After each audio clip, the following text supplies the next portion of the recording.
بتایا تو یہ اس کے صحیح معنی ہیں۔ عمل کو بگاڑ کر کے کرنا یہ ہے خطایا، اور عمل کو استوار کر کے کرنا اس کو کہتے ہیں احسان۔ یہ دو چیزیں ایسے ہیں،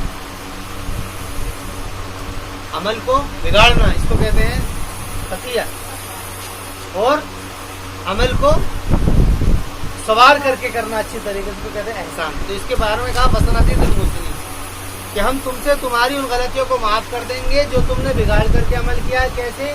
کہ تم نے پرستش کس کی کری؟ اس کی کری، بچڑے کی کری، اور تم نے جو کام کیے تھے، ہم جو کہتے تھے اس کو کرتے تھے لیکن اپنے طریقے سے کرتے تھے، ہم اس کو ختم کر دیں گے۔ اور سنو، جو ہمارے حکم کو اچھی طریقے سے کرے گا ہم اس کو اور زیادہ بڑھا دیں گے۔ وسنزيد المحسنين فبدل الذين ظلموا منهم قولا غيره، پھر انہوں نے وہی کام کر دیا، پھر خطیہ کر دیا۔ کیا کر دیا؟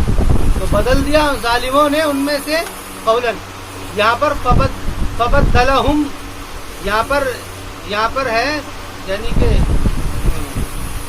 موضع ظاہری علی المضمر، یہ بلاغت کا ایک پہلو ہے کہ ضمیر کی جگہ ظاہر کو رکھ دینا۔ یہاں پر بات ایسے ہو سکتی تھی کہ ان لوگوں نے بدل دیا، لیکن یہاں پر ظاہر ضمیر کو نہیں ذکر، ضمیر کو ہٹا، ضمیر کی جگہ ظاہر کو رکھا ہے۔ کیسے؟